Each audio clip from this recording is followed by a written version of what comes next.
Caleb Whitmore arrived home unannounced that Tuesday afternoon and heard something that made his blood run cold. Laughter. Pure, unfiltered, belly-deep laughter echoing through the marble halls of his estate. His triplet daughters, Lila, Rose, and June, hadn't laughed since their mother died. Not once in 8 months. He'd grown used to silence, expected it, built his life around it. But this sound, this impossible, beautiful sound, it hit him like a fist to the chest. Caleb stood frozen in his own foyer, briefcase still in hand, tie loosened halfway down his chest. His heart hammered against his ribs. For a moment, he thought he was imagining it. That grief had finally broken something in his mind. Then he heard it again, squealing, giggling, the kind of joy that can't be faked. His daughters, alive. When he followed that sound down the east hallway toward the sunlit playroom, his hands were shaking. He didn't know what he was walking toward. Didn't know if he was ready to see what was making them laugh. Because if something could reach them when he couldn't, what did that say about him? The day had started wrong from the beginning. Caleb had left the house before sunrise, the way he always did now, avoiding the breakfast table where 3 empty chairs reminded him that his wife wasn't coming back. The office had been a war zone. A multi-million-dollar development deal in Brooklyn collapsed after the city pulled permits. His partners were circling, questioning his judgment, his focus, his ability to lead while drowning in personal loss. By noon, he'd screamed at 2 people who didn't deserve it. By 2 o'clock, he couldn't breathe in his own office. He'd left without explanation, driving home with white knuckles and a chest full of rage at the investors, at the world, at God for taking Catherine and leaving him alone with 3 babies who looked at him like he was a stranger. When he pulled through the iron gates of his Greenwich estate, he felt nothing, just exhaustion. The house loomed ahead, white and perfect and cold, more mausoleum than home. He walked through the front door expecting what he always found: silence, stiff nannies who quit within weeks, and daughters who'd stopped reaching for him months ago. But today was different. Today, he heard laughter. Caleb moved down the hallway like a man chasing a ghost. Each step felt heavier. His breath came shallow. The sunlight pouring through the tall windows seemed too bright, too warm, like the house itself had shifted into something unfamiliar. He reached the playroom door, pushed it open, and froze. Elena Brooks, the woman his late mother-in-law had hired just 6 weeks ago, was on her hands and knees in the center of the room. His 3 daughters, dressed in matching pink dresses, were clinging to her back, faces glowing with a joy he thought had died with Catherine. Little June had a rope, soft and braided, wrapped loosely around Elena's shoulders like reins. Lila was squealing, bouncing. Rose was laughing so hard she could barely hold on. And Elena, this quiet, unassuming woman who barely spoke at staff meetings, was laughing with them, fully present, fully unguarded, moving like a horse beneath their weight, tossing her head, making gentle whinnying sounds that sent the girls into another wave of giggles. Caleb couldn't move, couldn't breathe.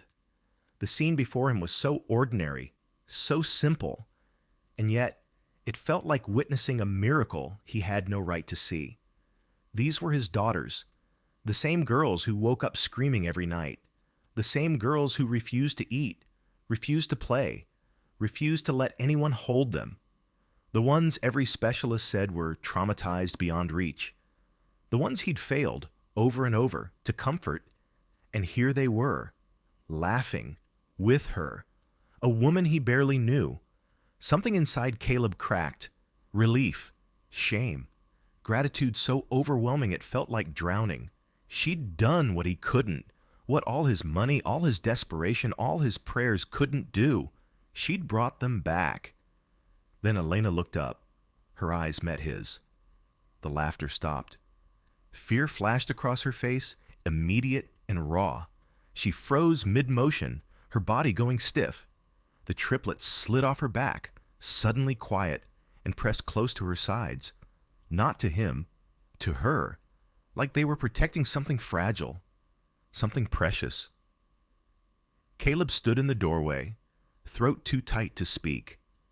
His vision blurred at the edges. He wanted to say something, anything, but the words wouldn't come. Elena opened her mouth, but no sound came out either. For a long moment, they just stared at each other. Two people caught in a moment neither of them understood. Then Caleb gave a small nod, the only thing he could manage, and turned away before the tears came. He walked back down the hall with unsteady steps, the sound of silence returning like a weight pressing down on his chest. He didn't know what he'd just witnessed. Didn't know if it was okay to feel this grateful, this shaken, by someone who was just supposed to work for him. But one thing was clear. For the first time since Catherine died, his daughters were laughing. And maybe, just maybe, God had sent Elena Brooks for a reason. Before we begin, like, subscribe, and tell me where in the world you're watching from, because this story is about to show you that sometimes God answers prayers by sending people who don't look like miracles until they stay. But to understand how Caleb Whitmore ended up standing in that doorway, unable to speak, you need to know what the last 8 months had done to him. You need to see the man he used to be and the ghost he'd become. The next morning, Caleb came downstairs before sunrise. He told himself it was habit, that he always woke early. But the truth sat heavy in his chest. He needed to see it again. Needed to know if yesterday was real or just some cruel trick his grieving mind had played on him. The house was quiet, but not silent. Soft movements came from the kitchen, the clink of dishes, a gentle humming, low and melodic. Caleb stopped at the kitchen doorway and watched. Elena stood at the counter, preparing breakfast with steady hands. The triplets sat in their high chairs, not crying, not fussing, just waiting, watching her with eyes that held something Caleb hadn't seen in months. Trust. Elena turned with 3 small bowls, setting them down with care. Then she did something that made Caleb's breath catch. She bowed her head, just slightly, and her lips moved in silent prayer. Nothing performative, nothing loud, just a quiet conversation with God that lasted maybe 5 seconds. When she looked up, she spoke to the girls in a voice so soft Caleb had to strain to hear. "Good morning, sweet ones. Thank you for waiting so patiently." Lila reached for her spoon. Rose kicked her feet. June smiled, actually smiled, and Caleb felt his throat close. He'd hired 12 nannies in 8 months. The first one lasted 4 days before the girl's screaming broke her. The second made it 2 weeks before admitting she was in over her head. The third, fourth, and fifth quit without explanation. One left in the middle of the night. Caleb had brought in specialists, child psychologists who spoke in clinical terms about trauma responses and attachment disorders. They'd suggested routines, behavioral therapies, medications he refused to consider for babies barely a year old. He'd bought every toy recommended, installed sensory rooms, hired sleep consultants who charged thousands to tell him what he already knew. His daughters were broken, and he didn't know how to fix them. But Elena wasn't fixing them. She was just there, present in a way that had nothing to do with expertise and everything to do with something Caleb couldn't name.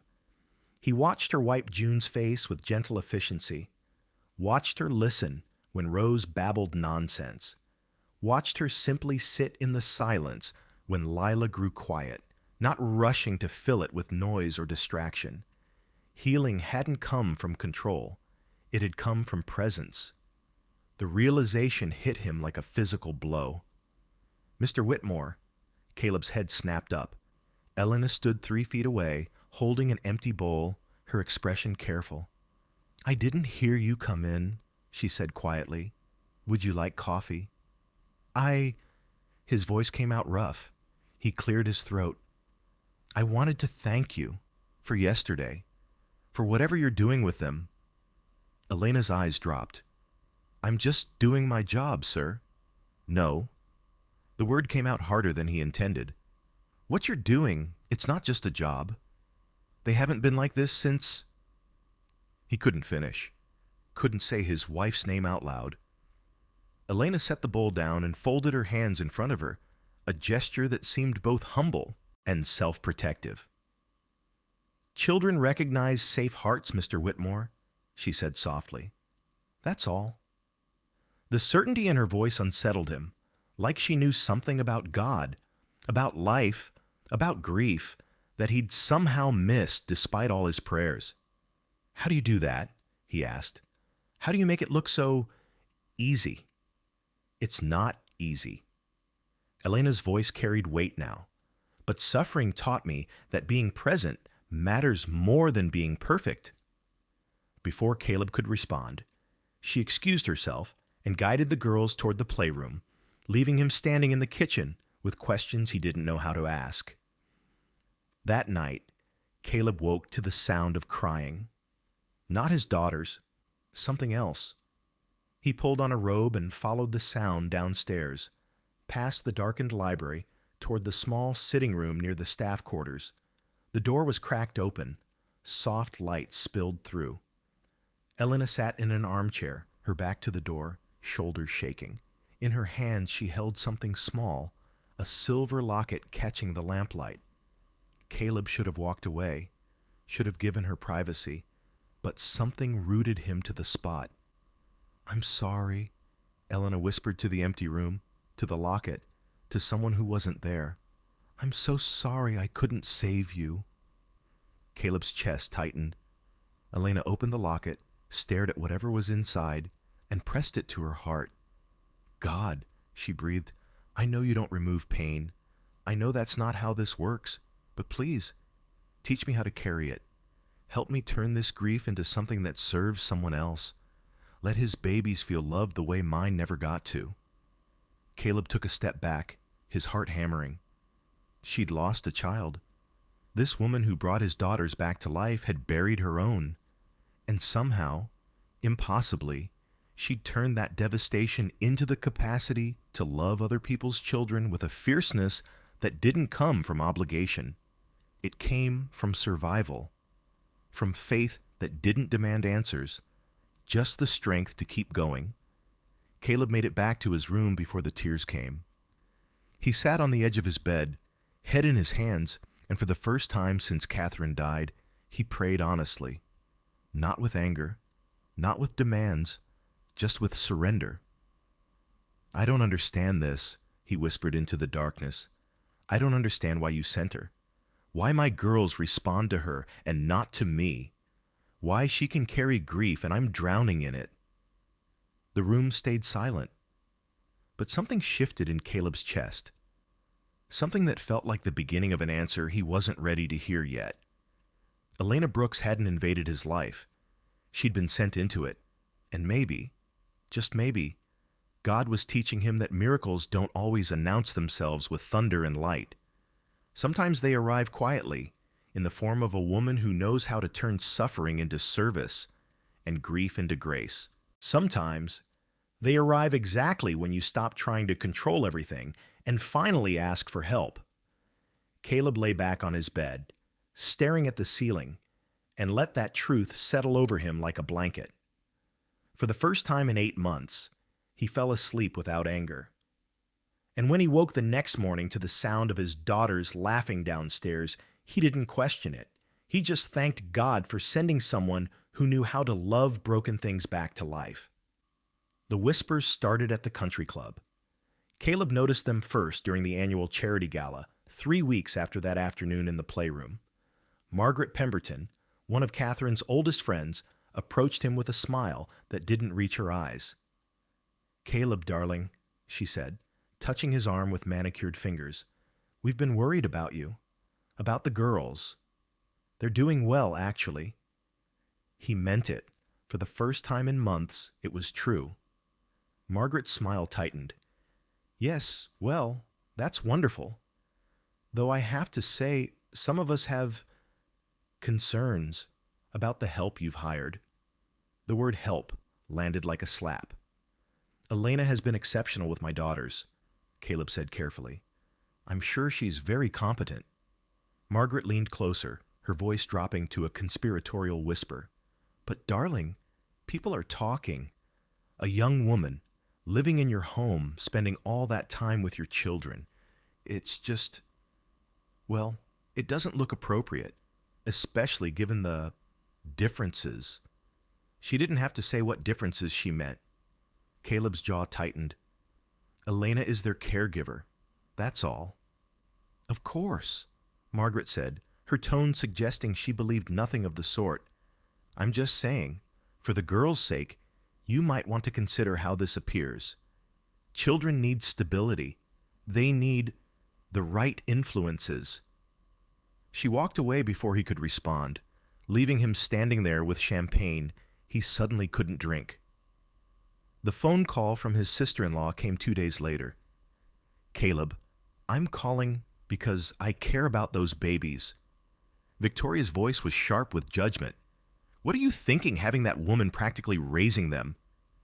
That woman has done more for my daughters in 2 months than anyone else has in 8.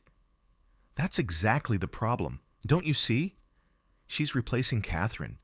In their minds, in your household. People are saying you've moved on, that you're letting some stranger take your wife's place. She's not a stranger. She's their caregiver. She's the help, Caleb. And the fact that you can't see how inappropriate this whole situation looks is honestly frightening. Mother would be horrified. He hung up before she could say more, but the damage was already done. The letter arrived on a Thursday. Caleb stood in his home office, staring at the Bright Beginnings Preparatory Academy letterhead, reading the words that made his blood run cold. While we appreciate your interest in enrolling your daughters, we regret to inform you that we are unable to offer them placement at this time. Our institution maintains certain standards regarding home environment and family structure that we feel, given recent concerns brought to our attention. He didn't finish reading. Someone had reported him. Someone had whispered to the school board that his home was unsuitable, that his judgment was compromised, that his children were being raised in an irregular situation. All because of Elena. All because people who knew nothing about his life, about his daughters, about what the last 8 months had done to them, decided that love looked wrong when it came from the wrong person. Caleb crumpled the letter and threw it across the room. That's when he heard it, crying. Not his daughters. Elena. He found her in her small room off the kitchen, suitcase open on the bed, clothes folded in neat stacks beside it. She stood with her back to the door, shoulders shaking, holding her phone in trembling hands. Elena. She spun around, tears streaming down her face. When she saw him, something in her expression broke completely. I'm so sorry, she whispered. I'm so sorry. I never meant for this to happen. What are you doing? Leaving. She turned back to her packing, movements jerky and desperate. I heard them, Mr. Whitmore. Today at the park. 2 mothers talking about you, about me, about how inappropriate it is. And then Mrs. Chen told me about the school rejection. That's not your fault. It is. She grabbed another shirt, folded it with shaking hands. I knew this would happen. I knew people would talk. I thought if I kept my head down, if I just focused on the girls, maybe it wouldn't matter. But it does matter. It matters to them, to their future. Elena, stop. I can't stop. Her voice broke. Don't you see? Those babies need a real school. They need acceptance. They need a life that doesn't have people whispering behind their backs about the woman raising them. I was never meant to stay.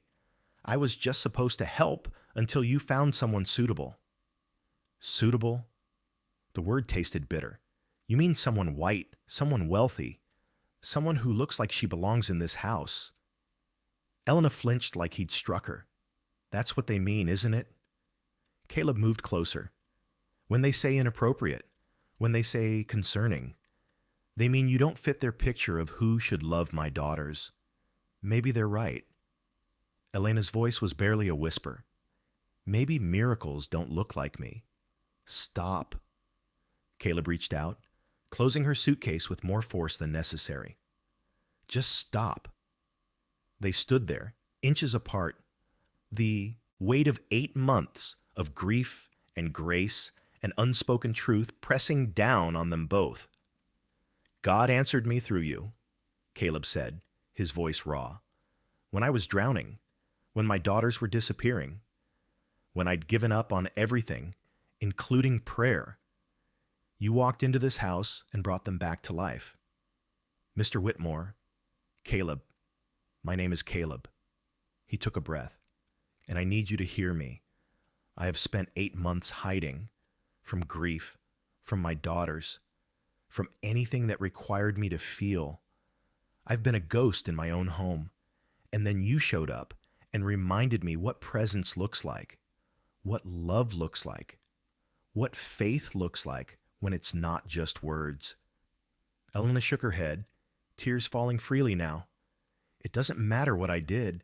It matters what people think, what they'll do to your family because of me. Then let them think it. The words came out stronger than Caleb expected. Let them whisper. Let them judge. I'm done hiding from what's real because I'm afraid of what's appropriate.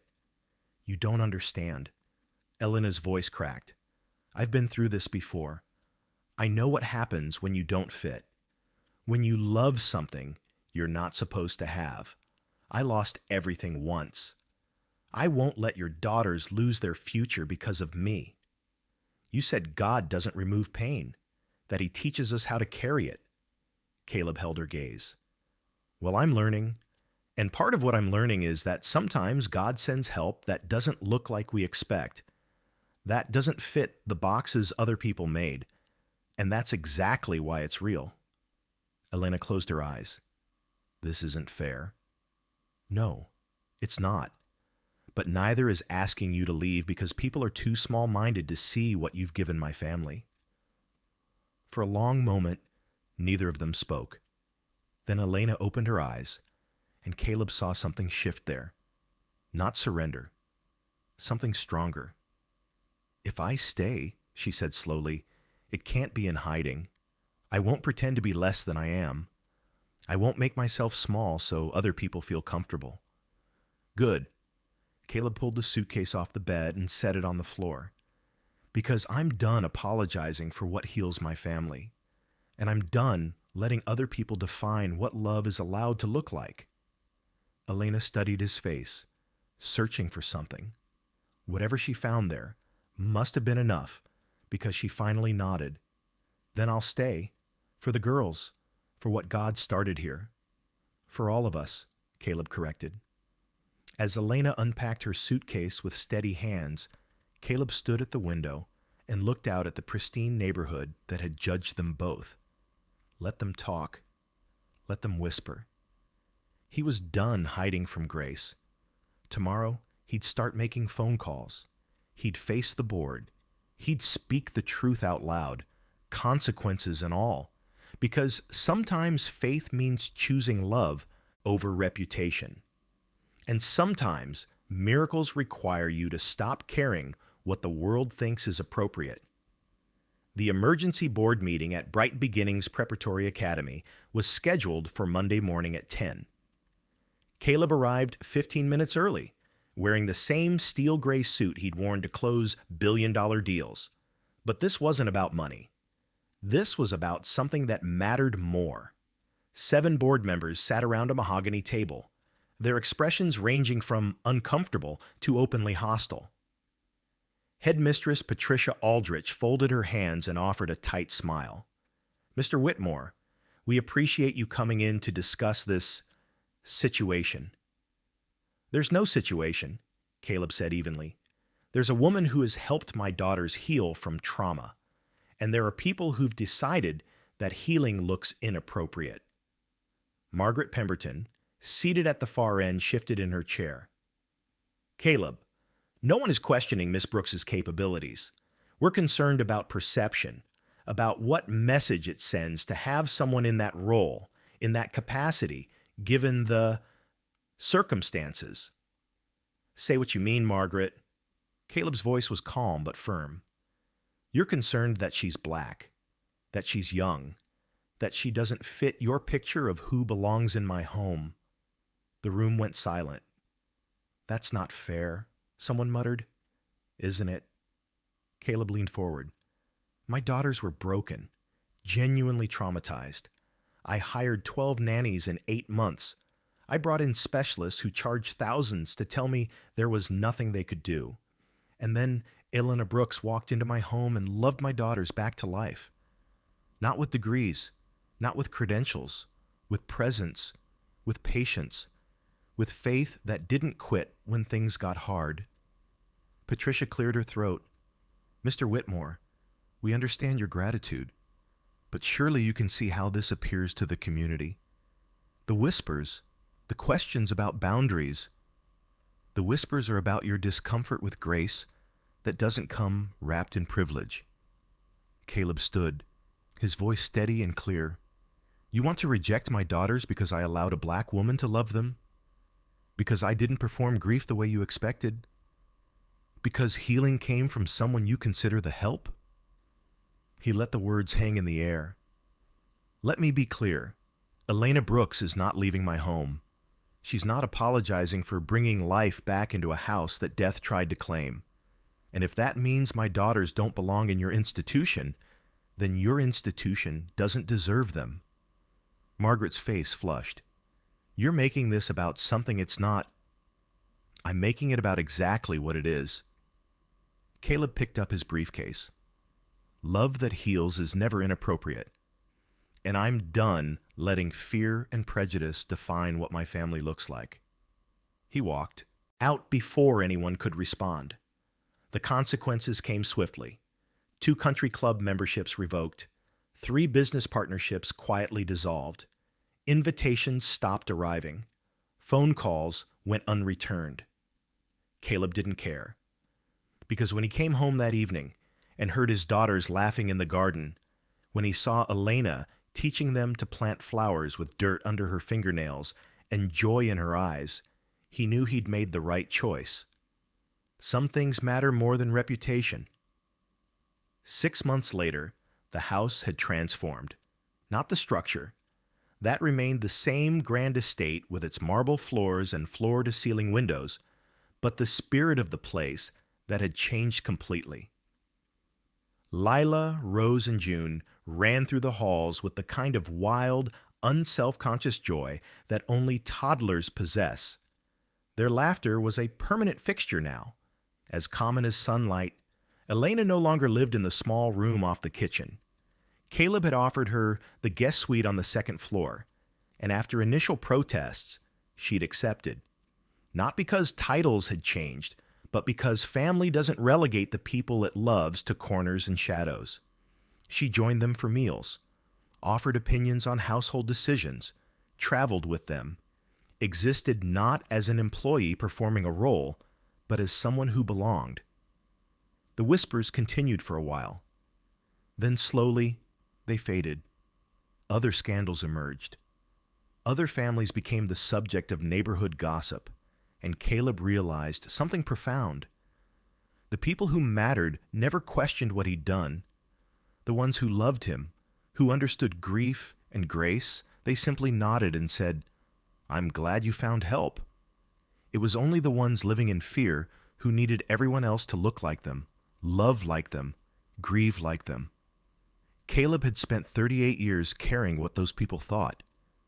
He was done. One evening in late September, Caleb stood in his study, looking out at the garden where Elena pushed all 3 girls on the swing set. Their squeals carried through the open window, and for the first time since Catherine died, the sound didn't hurt. It simply was. I'm sorry I doubted you, Caleb whispered to God, to the evening air, to the memory of his wife. I thought you abandoned us. I thought grief was the end of the story. But God hadn't abandoned them. God had sent help, quietly, in the form of a woman with her own scars who knew how to turn suffering into service. Grief was still there. Some mornings Caleb woke up and reached for Catherine before remembering she was gone.